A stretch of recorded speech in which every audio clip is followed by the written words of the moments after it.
Thanks for coming along to this final briefing.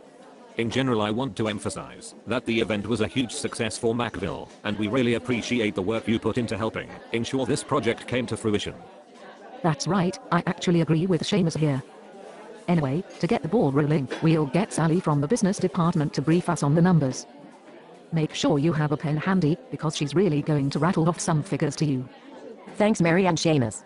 I'll just pause a moment for you to get your notebook ready. In total, the event had 438 attendees on the evening. The real success story of the night was that 97 retailers were signed up for provisional supply of Macville's new blend, Billy Arno. As an interesting side note, the Mercedes showroom also signed up and asked us to supply a barista with our blend on supply for their next new model launch in 6 weeks. In overall budget outcomes, we had printing of marketing materials was over budget by $25.70. Mail out was under budget by $39.60. Administrative work measured in work days was 1.5 days over budget. Flights for the barista were $119 over budget, but the cost of accommodation was as expected. The cost for venue hire was unchanged, except the cleaning component was $120 over. This was due to some damage from the coffee machine bench. Finally, the cost of catering was $270 over as well. Thanks for that thorough breakdown, Sally. As support to all of that, I heard back from one retailer today who told me that it was a fantastic event and that the new blend is superb. It's been trialed it in one of the outlet shops this week, and customers are clearly enjoying it. That's right, I heard that too. Although another retailer did mention that it has taken a few days to recalibrate their coffee machine to get the best out of the grind Macville supplied. It would have helped them if Macville had supplied a coffee machine technician to help with some general testing and calibrating with the first delivery of Viliano. Moving along, Graham, from the administration department, has some information for us.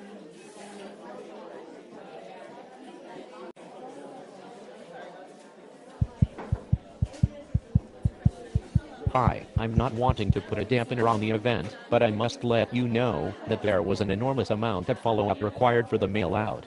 We realize now that this is because many of the retailers work in their coffee shops, and it is very difficult for them to take phone calls during their work hours. In the future, if we are doing this kind of thing again, we need to establish a database of retailers in their shops, with best contact hours noted for each retailer, if we have them. We also followed up with the guest barista last week when we mailed some coffee supplies across to Italy. Feedback was very positive, they enjoyed the event, but did suggest it would have been a significantly easier task for the night if we had organized 2 baristas. Given the crowd numbers, some retailers had to wait for an hour or 2 to get a taste of the blend, and then didn't always get a second cup when they wanted it. From our observation, the timeline for the project was generally adhered to, especially in terms of getting marketing materials out.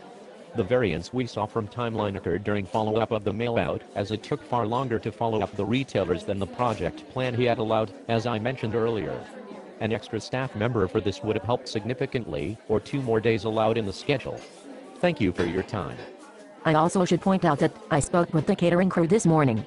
Since we have now finalized their invoice, they mentioned that they were informed about a week away from the event that numbers had grown. So they added 2 extra staff to help manage the event. Then on the morning of the event the final numbers had grown again slightly, so they thought it best to add 1 extra staff member. All in all, this explains why the catering bill was a bit higher than planned. Also, a note about the marketing materials. Because of the late change in barista, we had already sent the materials for the mail-out to the commercial printer. We recommended using the existing materials and explaining the change in the follow-up phone call. In hindsight, it would have been a lot easier on the administration staff if we had covered the cost of an overnight reprint to update the details of the BSBADM407A being used for the launch. Finally, we should also apologize, since we ran out of supplies of the sample bags of blend on the night. We suspect that some retailers took more than 1 bag, but that probably should have been anticipated. Thank you for allowing me to clarify this. Well, that was certainly a comprehensive briefing from Sally and Graham. Thanks for that, team. Which wraps up the final project briefing for us. Thanks for her support in helping Macville launch the new blend this year, and please send us a final project report as soon as you can.